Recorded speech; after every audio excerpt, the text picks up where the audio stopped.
एक आम आदमी अगर गुस्सैल हाथी को देखे तो तुरंत अपनी जान बचाने के लिए उल्टी दिशा में भागेगा। लेकिन ये कहानी किसी आम इंसान की नहीं है। ये उस शख्स की कहानी है जो सामने से दौड़ते हुए आते हाथी को भी आंख में आंख डालकर देखता और एक ही गोली में उसकी जान ले लेता था। फिर उन्हीं हाथियों के दांत उखाड़कर इंटरनेशनल मार्केट में बेचने के लिए निकल पड़ता। 20 साल तक 2 राज्यों की पुलिस और पूरा प्रशासन उसे पकड़ने के लिए जी जान लगाता रहा, लेकिन वह हमेशा उनकी नाक के नीचे से बच निकलता। सरकार ने उसे पकड़ने के लिए 220 करोड़ रुपए खर्च कर दिए, फिर भी उसकी गिरफ्तारी नामुमकिन सी लगती रही। उसके सिर पर 5 करोड़ का इनाम था, लेकिन इनाम की रकम जितनी बढ़ती वह उतना ही डरावना बनता गया। लाल चंदन की तस्करी के लिए कुख्यात वीरप्पन सिर्फ एक तस्कर नहीं बल्कि एक खूंखार शिकारी भी था। उसने करीब 2000 हाथियों को मौत के घाट उतार दिया और 184 लोगों की जिंदगी छीन ली। मारे गए लोगों में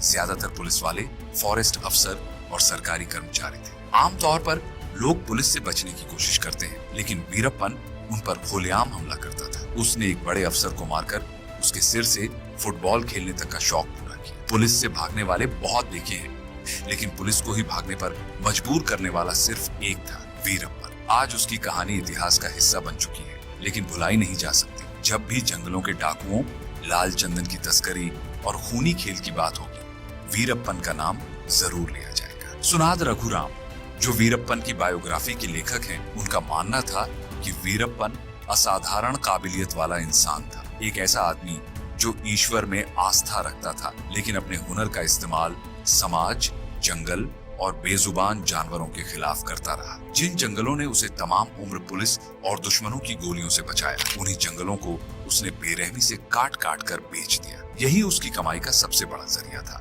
महज 10 साल की उम्र में उसने अपराध की दुनिया में कदम रख दिया। इसका बड़ा कारण था उसके चाचा सालवई गोंदर, जो खुद एक कुख्यात शिकारी और लाल चंदन का तस्कर था। वीरप्पन उसके करीब रहा, उसके तौर तरीके देखे और उसी रास्ते पर चल पड़ा। वह तमिल समुदाय से ताल्लुक रखता था और उसका पूरा नाम कूसे मुनिस्वामी वीरप्पन था। 18 जनवरी 1952 को कर्नाटक के गोपीनाथम गांव में एक तमिल परिवार में उसका जन्म हुआ। उसका पिता एक साधारण चरवाहा था, लेकिन वीरप्पन को जंगलों की दुनिया ज्यादा भाती थी। बचपन से ही वह जंगल की हर पगडंडी से वाकिफ था। इतना तेज था कि एक पल में दिखता और अगले ही पल घने जंगल में गायब हो जाता। वह अपने गले से तरह तरह के जंगली जानवरों और पक्षियों की आवाज निकाल सकता था। लोग अपने हुनर से लोगों का मनोरंजन करते हैं, लेकिन मैंने अपने हुनर को दुश्मनों को जाल में फंसाने के लिए इस्तेमाल किया। वीरप्पन अक्सर ऐसा कहा करता था। उसकी आवाजों की नकल करने की कला इतनी परफेक्ट थी कि कई बार शिकारी और पुलिस वाले भी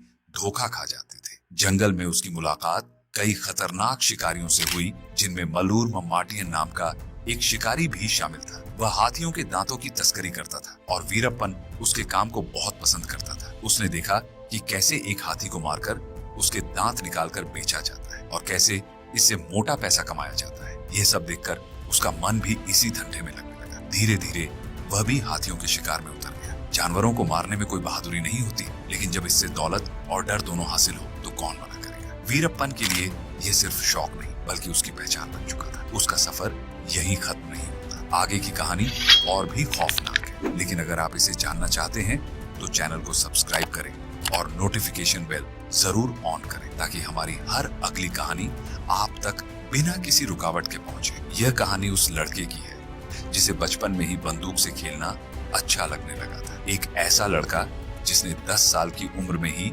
शिकारी बनने का फैसला कर लिया था। उस वक्त तमिलनाडु और कर्नाटक के जंगलों में हाथियों का शिकार आम बात थी, क्योंकि उनके दांतों की कीमत बाजार में बेहद ऊंची थी। लेकिन यह लड़का सिर्फ शौक के लिए शिकार नहीं करता था, बल्कि उसने इसे अपनी पहचान बना लिया। जंगल में अपनी जगह बनाने के लिए उसने 17 साल की उम्र से पहले ही कई हाथियों को मौत के घाट उतार दिया था। लेकिन उसका असली जुनून तब सामने आया जब उसने पहली बार एक फॉरेस्ट गार्ड को मार डाला। अब वह केवल शिकार तक सीमित नहीं था, अब वह उन लोगों को भी खत्म करने लगा जो उसके रास्ते में आ सकते थे। मुझे किसी के आगे झुकना पसंद नहीं, और जो मेरे रास्ते में आएगा वह ज्यादा देर जिंदा नहीं रहेगा। यह वीरप्पन की सोच थी। शुरुआत में वह अपने चाचा सालवई गोंदर के साथ काम करता था, जो खुद भी कुख्यात शिकारी था। लेकिन 18 की उम्र में ही वीरप्पन ने उससे अलग होकर अपना खुद का गैंग बना। पहले वह शिकारियों के एक ग्रुप का हिस्सा बना, लेकिन जल्द ही वह उस ग्रुप का सबसे ताकतवर आदमी बन गया। अब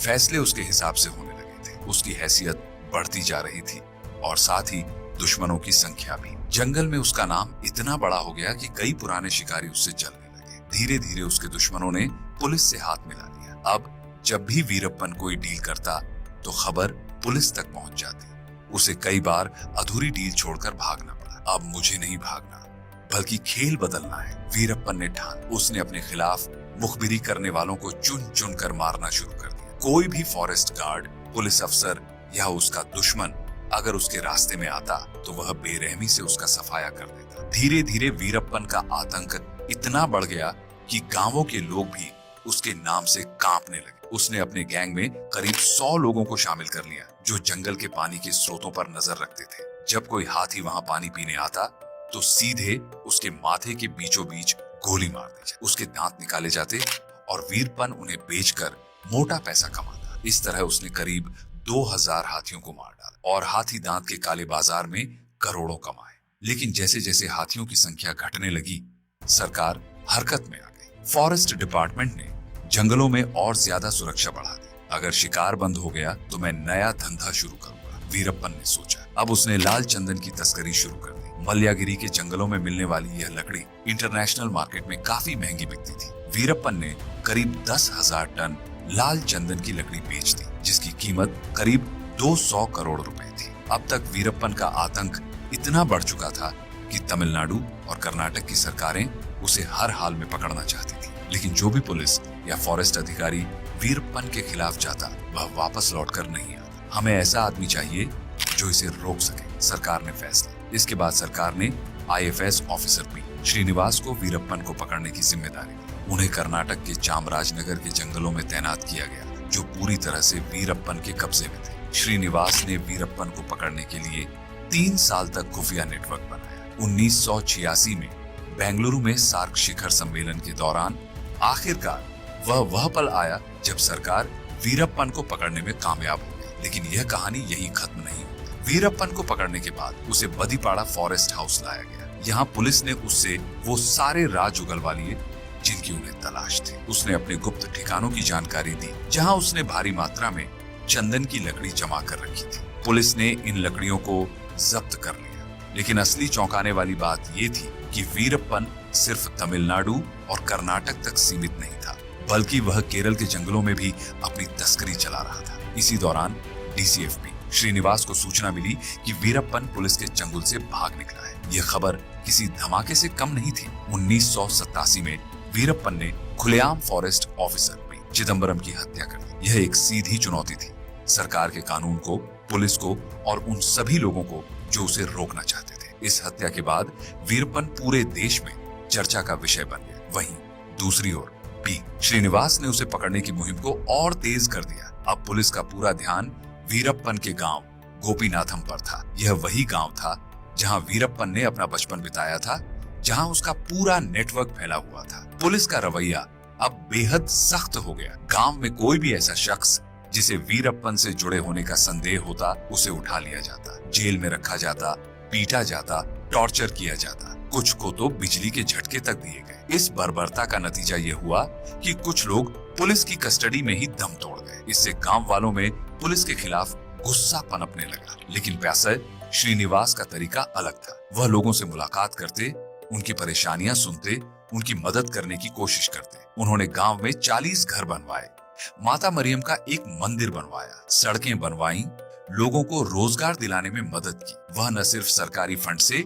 बल्कि अपनी सैलरी से भी गांव के विकास में योगदान दे रहे थे। इतना ही नहीं, उन्होंने वीरप्पन की बहन मारी को एक डिस्पेंसरी में नौकरी भी दिलवाई। उनका यह तरीका काम कर गया। धीरे धीरे गांव वालों का भरोसा उन पर बढ़ने लगा। लेकिन यह सिर्फ उनकी दरियादिली नहीं थी, यह एक रणनीति भी थी। श्रीनिवास ने इसी बहाने गांव में अपना एक मजबूत खुफिया नेटवर्क तैयार कर लिया। अब उन्हें वीरप्पन के परिवार और उसके मूवमेंट की हर खबर मिलने लगी। सब कुछ प्लान के मुताबिक चल रहा था। लेकिन वीरप्पन कोई आम अपराधी नहीं था। उसके आदमियों की नजर हर चीज पर थी। एक दिन उसके कुछ लोगों ने देखा कि गांव के कुछ लोग सरकारी गाड़ी में घूम रहे थे। ये वही लोग थे जो श्रीनिवास के लिए मुखबिरी कर रहे थे। साहब, ये लोग पुलिस के लिए काम कर रहे हैं। खबर तुरंत वीरप्पन तक पहुंचा दी गई। वीरप्पन को इस तरह की गद्दारी बर्दाश्त नहीं थी। उसने बिना वक्त गंवाए अपने आदमियों को भेजा और उन सभी मुखबिरों को मार डाला। लेकिन इतना ही नहीं, वह चाहता था कि बाकी गांव वालों के दिमाग में उसका डर घर कर जाए। उसने उन लोगों के कटे हुए सिर गांव में घुमवाए ताकि सबक सिखाया जा सके। इस एक घटना ने भी श्रीनिवास की पूरी मेहनत पर पानी फेर दिया। अब कोई भी गांव वाला पुलिस से बात करने को तैयार नहीं था। वीरप्पन का खौफ एक बार फिर अपने चरम पर पहुंच चुका था। 1990 में वीरप्पन 1990 में ने मुथुलक्ष्मी नाम की एक महिला से शादी कर। शादी के बाद भी उसके काम में कोई बदलाव नहीं आया। उसी साल उसने 1.5 करोड़ रुपए की चंदन की लकड़ी की एक बड़ी डील प्लान की थी। लेकिन इस बार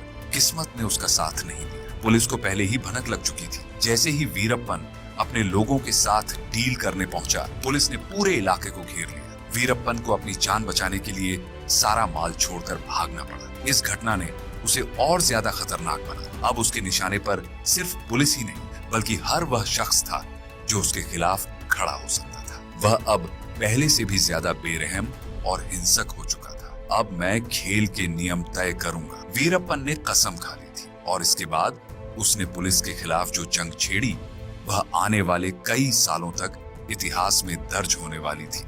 वीरप्पन की कहानी सिर्फ एक अपराधी की नहीं थी, बल्कि एक ऐसे इंसान की थी जिसने कानून को अपनी मुट्ठी में लेने की ठान ली थी। उसकी हैवानियत का अंदाजा इसी से लगाया जा सकता है कि जब उसकी बहन मारी ने आत्महत्या कर ली, तो उसने इसका पूरा दोष भी श्रीनिवास पर डाल दिया। वैसे भी काफी समय से उनके अफेयर की चर्चाएं चल रही थी। वीरप्पन के लिए यह सिर्फ एक व्यक्तिगत क्षति नहीं थी, बल्कि एक ऐसा अपमान था जिसका बदला वह हर हाल में लेना चाहता था। उधर पी श्रीनिवास का एसटीएफ में कार्यकाल पूरा हो चुका था और उनके सुरक्षा इंतजाम भी कम कर दिए गए थे। वीरप्पन के लिए इससे बेहतर मौका और क्या हो सकता था।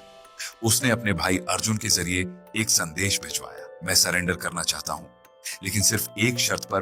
पी श्रीनिवास अकेले मिलने आए। श्रीनिवास को लगा कि यह उनके लिए वीरप्पन को पकड़ने का सबसे सही मौका है। वह बिना किसी को बताए अकेले ही उससे मिलने निकल पड़े। लेकिन यह उनकी सबसे बड़ी भूल साबित हुई। जंगल के घने अंधेरे में जैसे ही वह वीरप्पन के बताए ठिकाने पर पहुंचे, चारों तरफ से बंदूकें तान दी गईं। वीरप्पन अपनी चाल में कामयाब हो चुका था। उसने पी श्रीनिवास को बेरहमी से मौत के घाट उतार दिया। लेकिन इतना ही काफी नहीं था। वह चाहता था कि उनकी हत्या सिर्फ एक हत्या न रहे, बल्कि एक खौफनाक उदाहरण बने। उसने उनके सिर को धड़ से अलग कर दिया और अपने पास रख लिया। कई दिनों तक वह अपने आदमियों के साथ उनके कटे हुए सिर को फुटबॉल की तरह घुमाता रहा। यह खबर जब बाहर आई तो पूरे देश में सनसनी फैल गई। सरकार के लिए अब वीरप्पन को जिंदा छोड़ना असंभव था। लेकिन सबसे बड़ी समस्या यह थी कि वह एक राज्य से दूसरे राज्य में भाग जाता था। पुलिस जहां भी उसे ढूंढने की कोशिश करती, वह जंगलों में गायब हो जाता। इस मुश्किल को हल करने के लिए 1992 में तमिलनाडु और कर्नाटक की सरकारों ने मिलकर जॉइंट टास्क फोर्स बनाई, जिसका एक ही मकसद था, वीरप्पन का खात्मा। इस टास्क फोर्स की कमान वॉल्टर देवराम के हाथों में थी। कार्रवाई शुरू होते ही वीरप्पन को पहला बड़ा झटका लगा जब उसका सबसे करीबी आदमी गुरुनाथन एक एनकाउंटर में मारा गया। पुलिस ने यह भी समझ लिया था कि वीरप्पन को पकड़ना इतना आसान नहीं है। वह जब भी पुलिस को कमजोर देखता तो सीधे हमला कर देता। जल्द ही वीरप्पन ने रामपुरा पुलिस स्टेशन पर धावा बोल दिया। पुलिस कर्मियों को मौत के घाट उतार दिया और उनके हथियार भी लूट लिए। यह सीधा पुलिस को चुनौती देने जैसा था। अब एसटीएफ भी पीछे हटने वाली नहीं थी। वीरप्पन को घेरने के लिए बड़े स्तर पर ऑपरेशन शुरू किया गया। इससे बौखलाकर उसने एक और चाल चली। उसने अफवाह फैलाई कि वह हाथी दांत की एक बड़ी डील करने वाला है। एसपी हरिकृष्ण और एसआई शकील अहमद को इसकी खबर मिली और वे अपनी टीम के साथ वीरप्पन को पकड़ने के लिए निकल पड़े। लेकिन वे नहीं जानते थे कि यह एक जाल था। जैसे ही पुलिस टीम मौके पर पहुंची, वीरप्पन के आदमियों ने उन पर घात लगाकर हमला कर दिया। एसआई शकील अहमद, एसपी हरिकृष्ण समेत 5 पुलिसकर्मी मौके पर ही मारे गए। अब तक पुलिस को समझ आ चुका था कि वीरप्पन सिर्फ एक अपराधी नहीं, बल्कि एक रणनीतिकार भी था। 1993 में उसने आईपीएस अफसर गोपाल कृष्णन को खुलेआम ललकारा और पोस्टर लगवाए, अगर हिम्मत है तो मुझे पकड़ कर दिखाओ। गोपाल कृष्णन ने इसे व्यक्तिगत चुनौती समझ लिया। वह अपनी टीम के 22 पुलिसकर्मियों के साथ एक बस में रवाना हुआ। लेकिन वीरप्पन को इस हरकत की पहले से ही खबर थी। जैसे ही पुलिस की बस पालर ब्रिज पर पहुंची, एक जोरदार धमाका हुआ। वीरप्पन ने पहले से ही लैंडमाइंस बिछा रखी थी। बस पल भर में हवा में उछल गई। और उसमें बैठे सभी 22 पुलिसकर्मी मौके पर ही मारे गए। गोपाल कृष्णन बच गए क्योंकि वह एक अलग गाड़ी में थे, लेकिन बुरी तरह घायल हो गए। यह हमला इतना भयानक था कि पूरे पुलिस डिपार्टमेंट में खौफ बैठ गया। अब सरकार ने इस लड़ाई को पूरी तरह से अगले स्तर पर ले जाने का फैसला कर लिया। पुलिस के साथ बीएसएफ, बॉर्डर सिक्योरिटी फोर्स को भी इस ऑपरेशन में शामिल कर लिया। 1993 में बीएसएफ ने वीरप्पन के 19 साथियों को गिरफ्तार कर लिया। अगले ही ऑपरेशन में उसके 18 गुर्गों को मौत के घाट उतार दिया गया, लेकिन बावजूद इसके वीरप्पन का आतंक खत्म होने का नाम नहीं ले रहा था। 13 जुलाई 1997 को उसने एक ऐसा कदम उठाया जिसने सरकार को पूरी तरह से हिलाकर रख दिया। उसने 10 फॉरेस्ट ऑफिसर्स का अपहरण कर लिया और सरकार के सामने एक अजीबोगरीब मांग रखी, अगर तुम्हें ये लोग जिंदा चाहिए तो सरकार को मुझसे माफी मांगनी होगी। सरकार सख्ते में आ गई। वीरप्पन अब जंगलों में छिपा कोई डकैत नहीं था, बल्कि एक आतंक का दूसरा नाम बन चुका था। यह मामला 7 हफ्तों तक चला। अंततः दबाव बढ़ने के बाद वीरप्पन ने सभी अफसरों को छोड़ दिया, लेकिन उसने यह भी साफ कर दिया कि यह लड़ाई अभी खत्म नहीं हुई थी और असली खेल अभी बाकी था। अक्टूबर 1997 की वो शाम डर और सस्पेंस से भरी थी। जंगल के बीचों बीच वाइल्ड लाइफ फिल्म मेकर क्रूरमाकर और उनके साथी सेनानी कैमरा सेट कर रहे थे कि अचानक हथियारों से लैस कुछ लोग उन्हें घेर लेते। बंदूकें तनी हुई, आंखों में संदेह और सवाल सिर्फ एक, कौन हो तुम?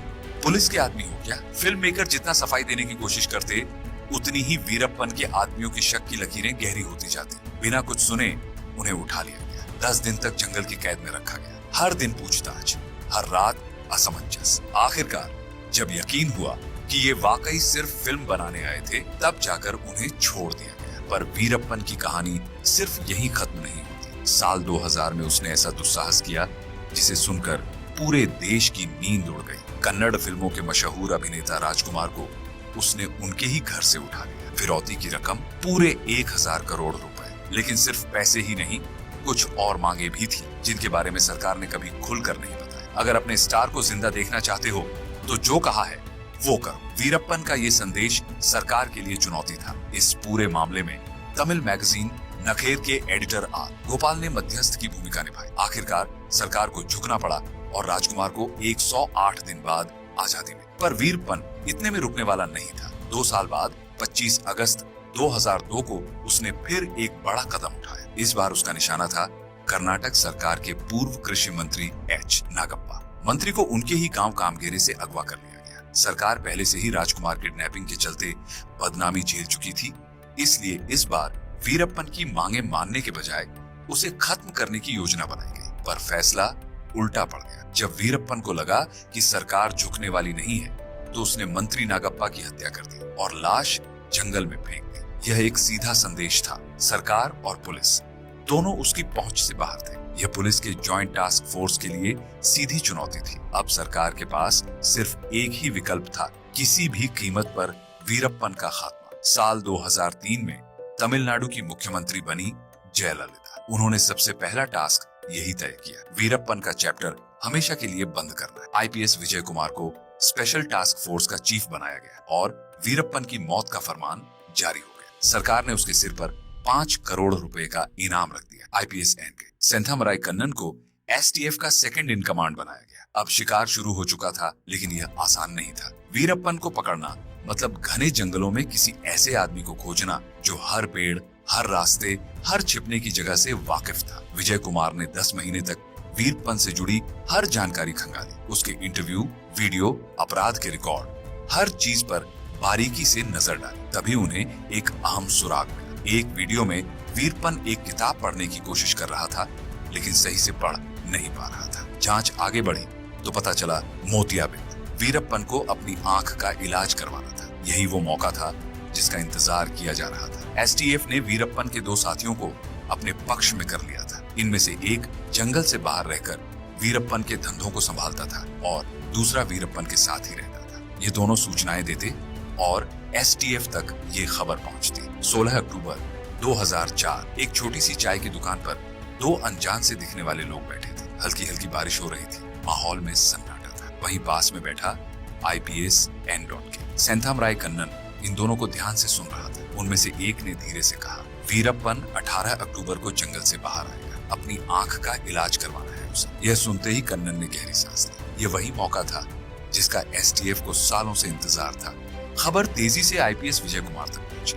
वीरप्पन सेलम के एक अस्पताल में जाना चाहता था और उसके साथ उसके हथियारबंद साथी भी, मतलब उसे एक बड़ी गाड़ी चाहिए थी। यहीं से शुरू हुआ ऑपरेशन कोकून, एक ऐसा जाल जिससे बच निकलना नामुमकिन था। एसटीएफ ने अपने ही इन्फॉर्मर के जरिए वीरप्पन तक खबर पहुंचाई कि एक एम्बुलेंस उसकी सेवा के लिए तैयार खड़ी है। गाड़ी का इंतजाम भी ऐसे किया गया कि किसी को शक न, लेकिन जल्दबाजी में एक छोटी सी गलती हो गई। एम्बुलेंस पर सेलम की स्पेलिंग गलत छपी थी, पर वीरप्पन और उसकी गैंग इस छोटे से डिटेल को नोटिस नहीं कर पाई। 18 अक्टूबर 2004 रात का समय, चारों ओर अंधेरा था। वीरप्पन अपने 3 साथियों के साथ एम्बुलेंस में बैठ चुका था। गाड़ी धीरे धीरे जंगल के बाहर निकल रही थी, लेकिन वीरप्पन को जरा भी अंदाजा नहीं था कि वह अस्पताल नहीं बल्कि मौत की तरफ बढ़ रहा है। एसटीएफ पूरी तरह तैयार थी। एक लोरी सड़क के किनारे खड़ी थी जिसमें घात लगाकर एसटीएफ के कमांडो छिपे हुए थे। नजदीक एक स्कूल की छत पर भी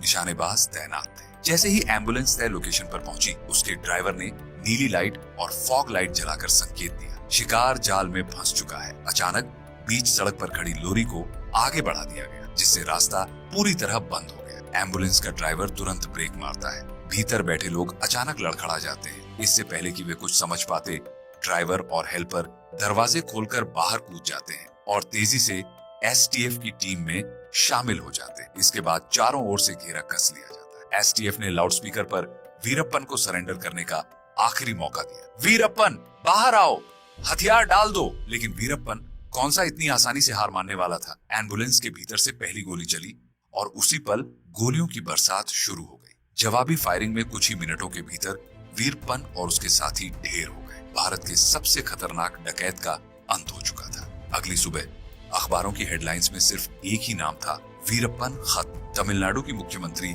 जयललिता इस ऑपरेशन से बेहद खुश हुई। एसटीएफ के सभी कमांडो को विशेष सम्मान दिया गया। विजय कुमार और उनकी टीम के लिए ये सिर्फ एक मिशन नहीं बल्कि सालों की मेहनत का नतीजा था। दोस्तों, वीरप्पन का आतंक अब हमेशा के लिए खत्म हो चुका था। उम्मीद करते हैं कि वीडियो आपको पसंद आया हो। इसे लाइक करें, अपने दोस्तों के साथ शेयर करें और अपनी राय हमें कमेंट में जरूर बताएं। मिलते हैं अगले वीडियो में, तब तक के लिए जय हिंद, जय भारत, वंदे मातरम।